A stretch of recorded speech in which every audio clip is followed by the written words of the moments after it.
Hello friends, welcome to my YouTube channel. अगर आप इस चैनल पे नए हैं तो प्लीज़ चैनल को सब्सक्राइब कीजिए ताकि आने वाले सभी वीडियोस आपको मिलते रहें। तो हमने इसी चैप्टर का पार्ट ए भी अपलोड किया है जिसमें हमने सिर्फ बेसिक लिया था ग्रेविटेशन चैप्टर का। आज हम पार्ट बी को डिस्कस करेंगे जिसमें हम बेसिक से थोड़ा ऊपर जाएंगे और उसके बाद आज हम ये चैप्टर कंप्लीट कर देंगे बिल्कुल। उसके बाद हम कल एक न्यू वीडियो अपलोड करेंगे जिसमें हम सिर्फ जेईई मेंस और नीट के जो क्वेश्चंस थे प्रीवियस ईयर के उसको करेंगे। ठीक है, तो आज का हमारा जो टॉपिक है वो है ग्रेविटेशन पोटेंशियल। ग्रेविटेशन पोटेंशियल और ग्रेविटेशन पोटेंशियल एनर्जी अलग अलग मैं इसलिए लिख रहा हूँ, क्या डिफरेंस है दोनों में पहले तो ये जानना जरूरी है। ये दिख ही रहा है कि ग्रेविटेशन पोटेंशियल एनर्जी है तो मतलब एनर्जी है। Energy is work done. Energy क्या होता है? वर्क डन होता है। और वर्क डन की जो यूनिट होती है उसकी यूनिट होती है जी जूल्स। ठीक है, और ग्रेविटेशन जो पोटेंशियल होता है वो होता है mass per unit work done per unit mass, यानी कि V is equal to W by M होता है। ये होता है फॉर्मूला। ठीक है, तो अब हम इसे डिस्कस करेंगे। ये वर्क डन कौन सा होता है? ये वर्क डन होता है एक पॉइंट मास अगर इनफाइनाइट पे पड़ा है तो उसे एक सर्टेन डिस्टेंस पे लाने में जो हमारा वर्क डन लगा उस वर्क डन को कहते हैं ग्रेविटेशन पोटेंशियल एनर्जी। और उसी वर्क डन से अगर हम पॉइंट मास को डिवाइड कर दें तो उसे कहते हैं ग्रेविटेशन पोटेंशियल। ठीक है, तो अब हम पहले ग्रेविटेशन पोटेंशियल एनर्जी निकालते हैं। जैसा कि मैंने अभी बताया कि वो क्या होता है, वर्क डन होता है। वर्क डन का फॉर्मूला क्या होता है? W is equal to F into distance होता है। डिस्टेंस होता है। ठीक है, अब मैं मान रहा हूं कि एक स्मॉल वर्क डन हो रहा है एक स्मॉल बॉडी पे और फोर्स मल्टीप्लाई स्मॉल डिस्टेंस पे हो रहा है, तो ये मैंने लिख दिया F इंटू dx। ठीक है, is equal to dw। Okay, अब देखो, अब ये तो स्मॉल डिस्टेंस के लिए स्मॉल वर्क डन हो रहा है। अगर ये मैं बड़ा डिस्टेंस लेना चाहता हूं तो उसके लिए मुझे इसे क्या करना होगा? वर्क डन पूरा निकालना है तो लिमिट्स पुट करके इसे इंटीग्रेट करना होगा। तो एक बार मैं ऐसे ही लिख रहा हूं और इसे थोड़ा सा सिंपलीफाई करके लिख देता हूं। फोर्स क्या होता है? F is equal to G m1 m2 by r square. ठीक है, या फिर r भी डिस्टेंस ही है तो इसे मैं x स्क्वायर भी लिख सकता हूं। ठीक है, तो अब मैं इसमें सब्स्टिट्यूट कर देता हूं m2 by x square into dx। ठीक है, अब मैं इसे कुछ ऐसे भी लिख सकता हूं G m1 m2 तो कांस्टेंट है इनटू dx की मल्टीप्लाई x की पावर -2। अब मुझे क्या करना है, इस वाली इक्वेशन को इक्वेशन नंबर 1 कह लो, इसे इंटीग्रेट करना है। इंटीग्रेट क्या करेंगे? इंटीग्रेट कर दो जी। अब इंटीग्रेशन में एक फैक्ट है कि कहां से कहां इंटीग्रेशन करना है। अब मैंने आपको बताया कि पॉइंट मास को इनफाइनाइट से अगर हमें सर्टेन डिस्टेंस पे लाना है तो वो जो एनर्जी होती है वो होती है हमारी ग्रेविटेशन पोटेंशियल एनर्जी। तो यानी कि अगर ये अर्थ है, एक पॉइंट मास इनफाइनाइट पे पड़ा है, उसे हमें एक सर्टेन डिस्टेंस x पे लाना है, यहां लाना है। अगर A पॉइंट से B पॉइंट पे लाना है तो जितना वर्क डन हमें करना पड़ेगा वो वर्क डन क्या है? ग्रेविटेशन पोटेंशियल एनर्जी है। तो अब इनिशियली वो कहां पड़ा है? A पे पड़ा है। A कितनी डिस्टेंस पे है? इनफाइनाइट पे है। और बाद में वो किस पे आ गया है? B पे आ गया है। B कितनी डिस्टेंस पे है? x पे है। यानी कि अपर लिमिट कौन सी होगी? जो बाद वाली लिमिट होती है, यानी कि x is the upper limit and infinite is the lower limit. तो एक बार मैं इरेज करके यहाँ पे अपर एंड लोअर लिमिट को डाल देता हूँ। ठीक है, अब देखिए यहाँ पे लोअर लिमिट क्या आएगी? इनफाइनाइट, और अपर लिमिट इज x। ठीक है, तो अब इसका इंटीग्रेशन तो क्या होगा? W ही होगा। और यहां से G m1 m2 तो कांस्टेंट है। अब x की पावर -2 इंटू dx का इंटीग्रेशन क्या होगा? पावर में एक ऐड और उसी से डिवाइड। तो पावर में एक ऐड, एक मिनट यहां दिखा देता हूं आपको, पावर में एक ऐड -2 +1 डिवाइड में उसी से डिवाइड, -1 यहाँ पे पावर बचेगी। देखिए यहाँ पे अगर +1 करूंगा तो यहाँ -1 पावर बचेगी, तो -1 को मैं बस माइनस आगे ही ले लेता हूँ। तो यानी कि इसे मैं सिंप्लीफाई वर्जन में ऐसे लिख सकता हूँ, and the limits will be infinite from infinite to x, ठीक है। तो अब मैं इसे g m1 m2 बाय इसे 1/x माइनस 1/इनफाइनाइट भी लिख सकता हूं, और अगर सिंप्लीफाइड वर्जन में लिखना है तो मैं यहां लिख के दिखा रहा हूं। तो जो W मेरा आया वो आया minus g m1 m2 by x, और x को आप r भी लिख सकते हैं, कुछ भी लिख सकते हैं, ठीक है। तो ये हमारा वर्क डन का फॉर्मूला आ गया, क्वेश्चन नंबर 2 दे दिया मैंने, ठीक है। अब मान लो कि वो पॉइंट मास का जो था वो m2 था या m1 था, कुछ भी हो सकता है वो। मान लो कि वो point mass is m2, okay.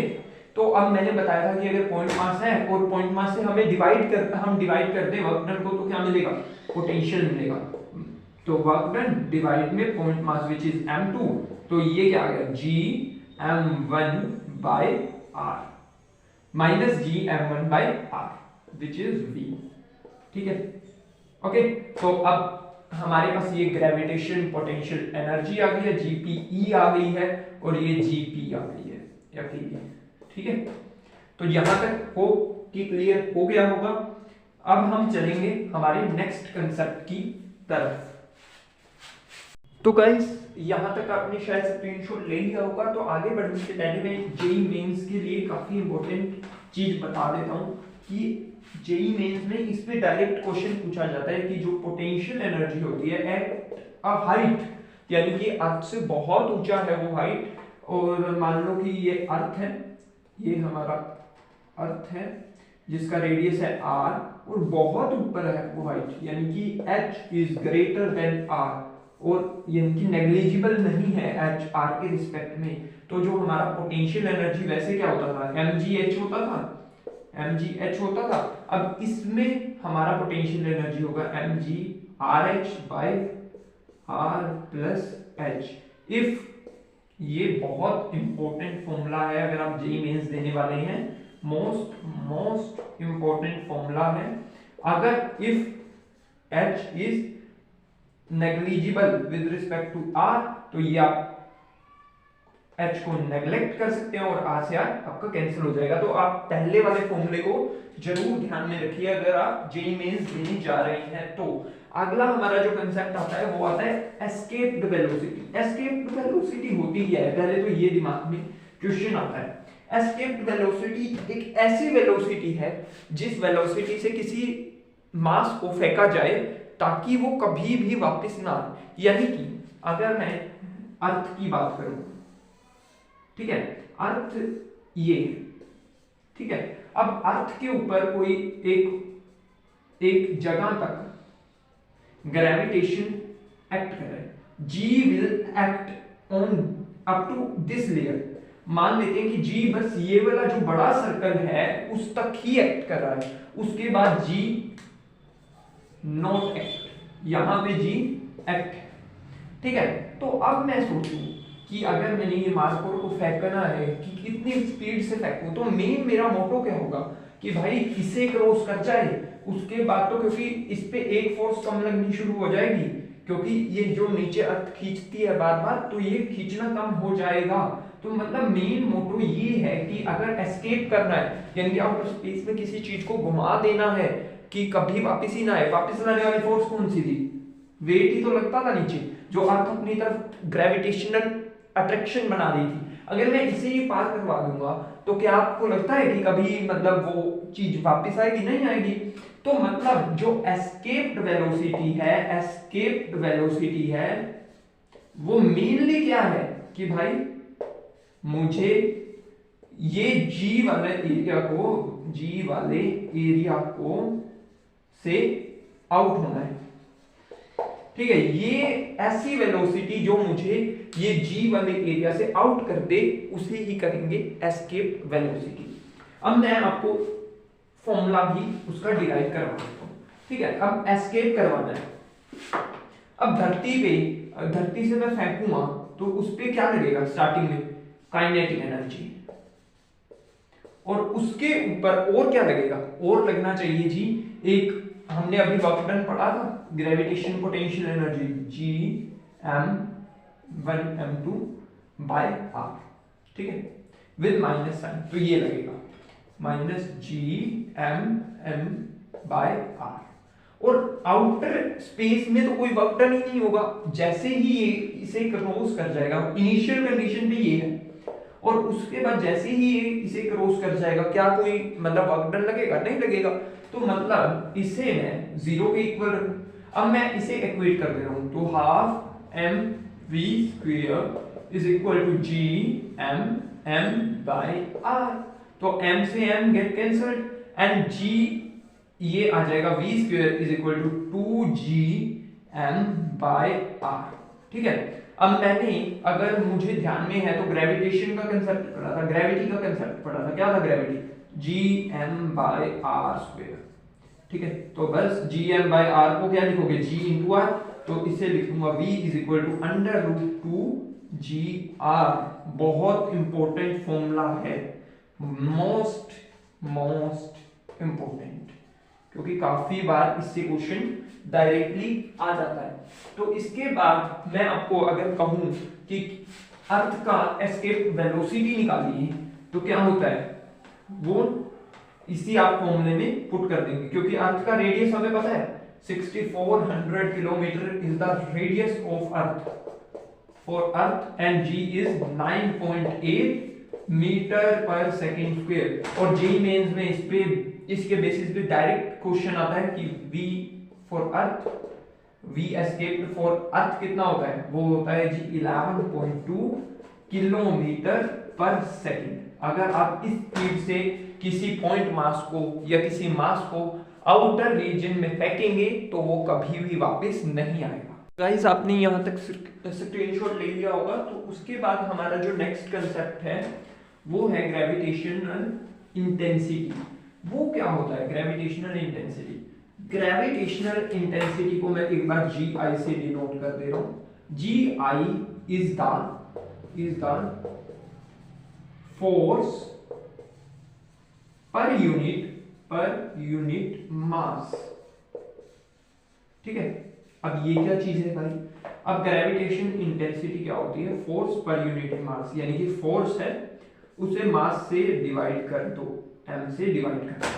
अब मैं मान रहा हूं कि फोर्स क्या था, Gm/r², उससे मैंने कर दिया मास से डिवाइड।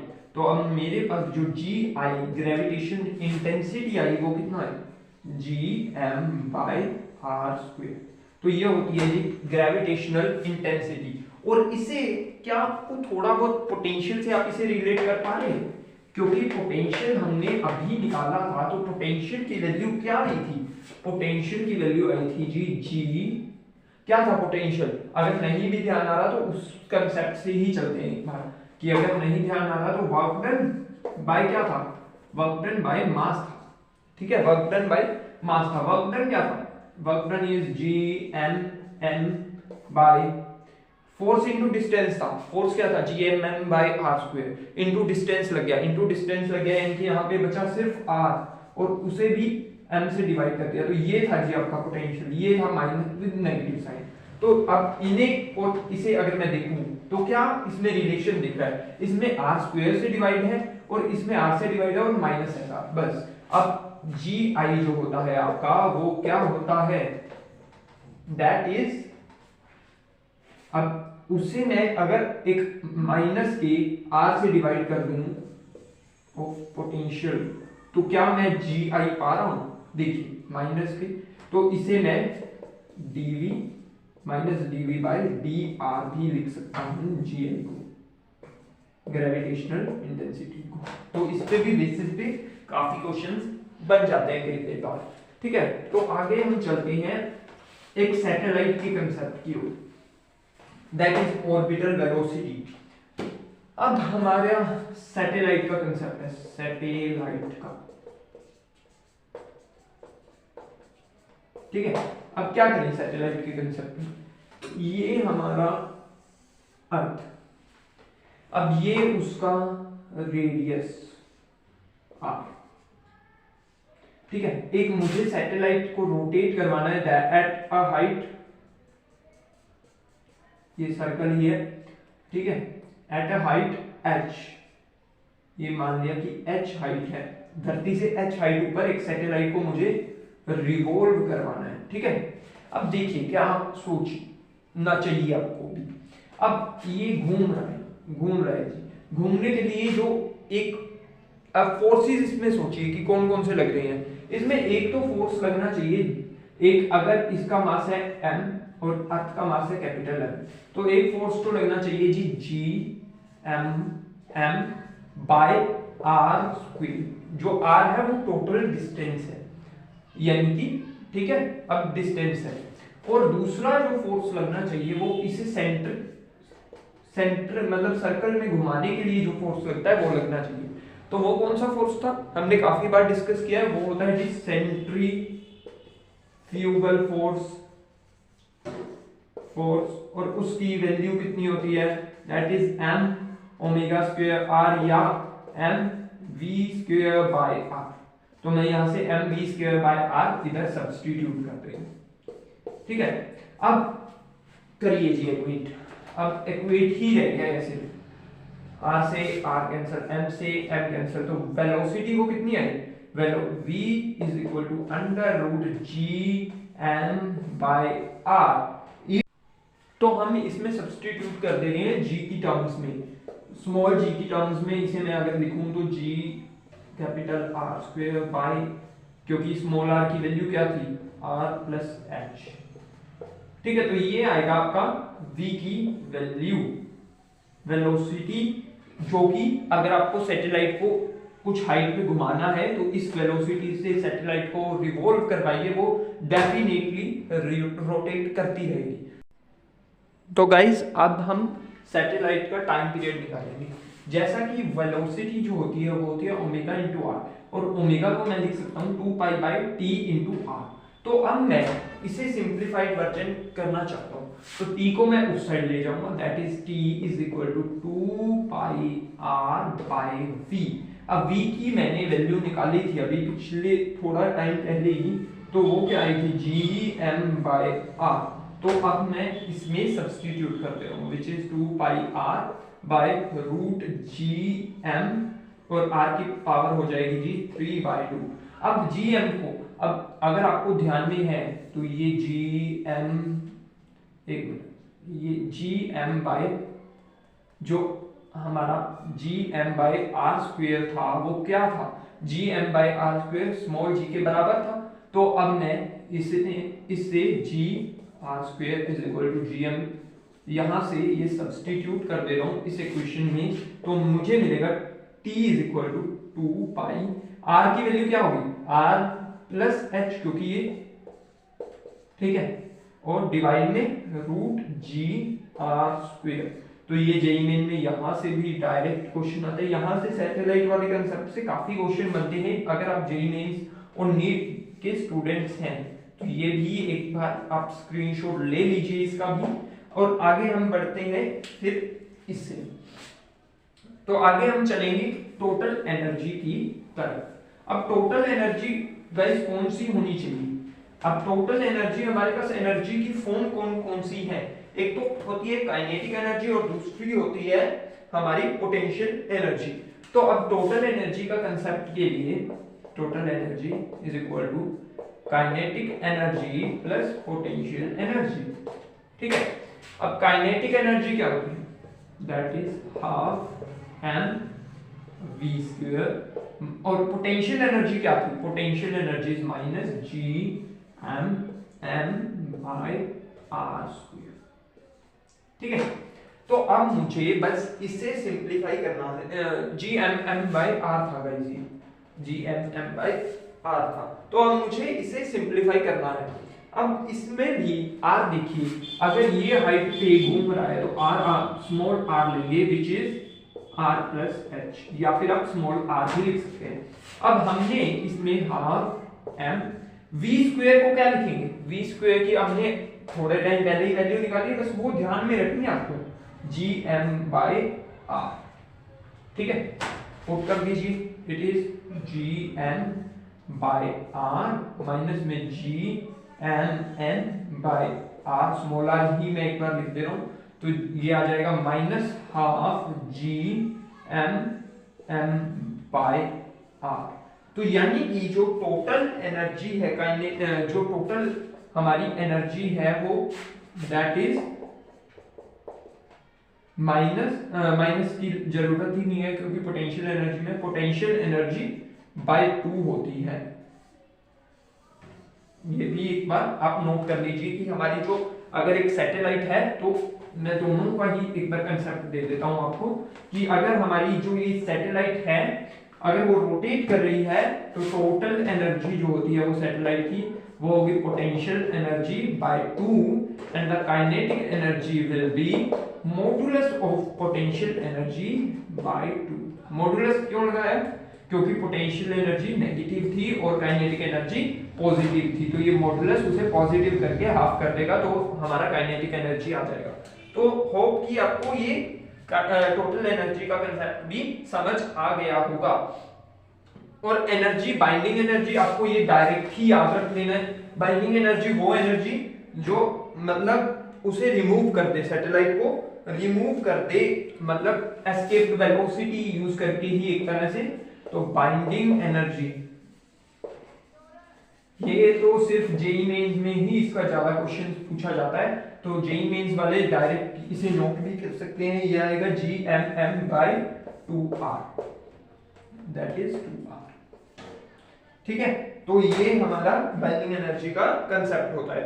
तो उसके बाद हमारा जो अगला कंसेप्ट आता है वो होता है एंगुलर मोमेंटम का। एंगुलर मोमेंटम सबको पता है जी, किससे डिनोट करते हैं? एल से। क्या होता है? M omega r. ठीक है, ये होता है एम वी आर होता है, एम वी आर होता है या एम ओमेगा बाय आर होता है। तो एम वी आर होता है, वी की वैल्यू है, क्या निकाल सकते हो? बिल्कुल निकाल सकते हैं, इसलिए मैं इसे एक बार साइड पे सिंप्लीफाइड वर्जन में ही लिख दे रहा हूं, that is under root G m r. You can match and if any doubt you can write in comment section. ठीक है, तो हमारा गाइस जो अगला कंसेप्ट आता है वो है कैप्लर्स लॉ। तो कैप्लर्स लॉ 3 थे, फर्स्ट, सेकंड एंड थर्ड। तो हम पहले फर्स्ट कैप्लर्स लॉ को समझते हैं, उसके बाद हम अगला कैप्लर्स लॉ पे चलेंगे। तो फर्स्ट कैप्लर्स लॉ क्या कहता है? एवरी प्लेनेट रिवॉल्व्स अराउंड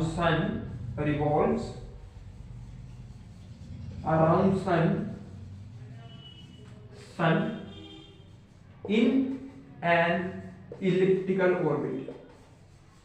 यानी कि जो भी प्लेनेट है, अर्थ भी हो सकता है, वो कोई भी हो सकता है, वो सन के अराउंड, दिस इज, मान लो ये क्या है? आपका सन है, यहाँ पे आपका कोई भी प्लेनेट है, ये आपका इलिप्टिकल ऑर्बिट में घूमेगा। ये कहा था कैप्लर्स के फर्स्ट लॉ में। और इलिप्टिकल ऑर्बिट तो यार सबको पता है कि एक मेजर एक्सिस होती है, ये सही नहीं बना है, एक मेजर एक्सिस होती है, एक माइनर एक्सिस होती है, बस वही कंसेप्ट है और कुछ नहीं है कि इलिप्टिकल ऑर्बिट में घूमेगा, वो जो है सर्कल में नहीं घूमेगा, मेन ये चीज है। और उसका जो एंगुलर मोमेंटम है दैट इज कांस्टेंट। उसका जो एंगुलर मोमेंटम है वो क्या होता है? कांस्टेंट होता है। तो ये कैप्लर्स का फर्स्ट लॉ कहता है एंगुलर मोमेंटम यानी कि L is constant and the value of L is m v1 r1 is equal to m v2 r2। ठीक है, तो ये कैप्लर्स का फर्स्ट लॉ है। इसके बेसिस पे जेईई मेन के क्वेश्चन मुझे ध्यान में है कि आते हैं, तो आपको एक बार ये याद रखना है कि angular momentum will be conserve, क्योंकि आपको वो ऐसा फंसाएगा कि मान लो कि ये इलिप्स है, ये पॉइंट पे ये है एंगुलर मोमेंटम, ये पॉइंट पे आपको वेलोसिटी दी हुई है, r निकालिए, तो ऐसा कुछ आ जाता है क्वेश्चन जेईई मेंस में। तो एक बार इससे याद रखना है आपको। उसके बाद हम कल वीडियो एक अपलोड करेंगे जिसमें हम जेईई मेंस के क्वेश्चन तो देखेंगे ही देखेंगे, पर एक बार ध्यान रखना है। उसके बाद हमारा कैप्लर्स का सेकंड लॉ है। कैप्लर्स का जो सेकंड लॉ है that state that the areal velocity of every planet is constant. जो कि एरियल वेलोसिटी है हर एक प्लेनेट की वो कांस्टेंट होती है। यानी कि एरियल वेलोसिटी से मतलब क्या हुआ, अब ये देखिए, अब ये इलिप्स है, थोड़ा इलिप्स सही नहीं बन रहा है, हाँ एक बार इलिप्स मान लीजिए। अब मान लो कि ये प्लेनेट है, यहां से यहां ए पॉइंट से बी पॉइंट गया और यहां से सी पॉइंट से डी पॉइंट गया और जितना इसने एरिया इतने टाइम में, मतलब जितना एरिया कवर किया वो कांस्टेंट है, यानी कि D A by D T is constant. ये किसने कहा था, कैप्लर के सेकंड लॉ ने ये कहा था। यानी कि जो एरियल वेलोसिटी है, एरिया बाय टाइम, वेलोसिटी क्या होती है, distance by time, areal velocity यानी कि एरिया बाय टाइम, वो क्या है, कांस्टेंट है। तो ये कैप्लर का सेकंड लॉ है। उस तो अब गाइस हम चलते हैं कैप्लर के थर्ड लॉ की डेरिवेशन पे। तो कैप्लर का थर्ड लॉ का डेरिवेशन के लिए हम वही सैटेलाइट वाला कंसेप्ट यूज कर रहे हैं कि अगर हमारी एक सैटेलाइट है वो मूव ऑन कर रही है तो उस पे जो फोर्स दो एक्ट कर रहे हैं वो होगा, एक तो सेंट्रीफ्यूगल फोर्स और दूसरा होगा Gm1 M2 by r²। ठीक है, तो वही मैं कर रहा हूं। तो सेंट्रीफ्यूगल फोर्स को हम क्या लिखते हैं, एक तो m ओमेगा स्क्वायर r लिखते हैं और एक m v square by r भी लिखते हैं। तो मैं एक बार m ओमेगा स्क्वायर r लिख रहा हूं, यहाँ m omega square r is equal to Gm by r²। ठीक है, तो अब मैं अगर इसे लिखूं तो m से तो m कैंसिल ही हो गया, तो आप कैंसिल भी कर सकते हैं स्टार्टिंग में। ओमेगा स्क्वायर को 2 पाई बाय t का स्क्वायर लिख दो into r is equal to Gm by r²। तो अब बाकी सबको इधर ले आओ, दैट इज 2 पाई का स्क्वायर बाय में Gm कुछ भी हो क्योंकि ये कांस्टेंट ही है, r³ is equal to t²। तो ये आ गया, यानी कि t² is proportional to r³। तो ये था कैप्लर का थर्ड लॉ, जिसका मतलब है कि the t² is directly proportional to r³। तो यही है कैप्लर का थर्ड लॉ। तो इसे ही हमें स्टेट करना भी आ जाता है। इस पे डायरेक्ट क्वेश्चन तो बहुत ही बनते हैं, चाहे आप जेईई में है, सीबीएसई में है, तो काफी क्वेश्चंस इस पे आते हैं। तो मुझे लगता है कि ये अब चैप्टर हमारा कंप्लीट हो चुका है। अगर आपको कोई डाउट्स हैं तो आप कमेंट सेक्शन में कमेंट भी कर सकते हैं। और गाइज अब कल हम एक न्यू वीडियो अपलोड करेंगे जिसमें हम जेईई मेंस के प्रीवियस ईयर के क्वेश्चंस को भी करवाएंगे। अगर आपने पार्ट 1 नहीं देखा है तो प्लीज पार्ट 1 देख लीजिए। चैनल को सब्सक्राइब नहीं किया है तो प्लीज चैनल को सब्सक्राइब कीजिए ताकि आने वाले और भी वीडियोस आपको मिलते रहे। Thank you guys for watching my video. Thank you.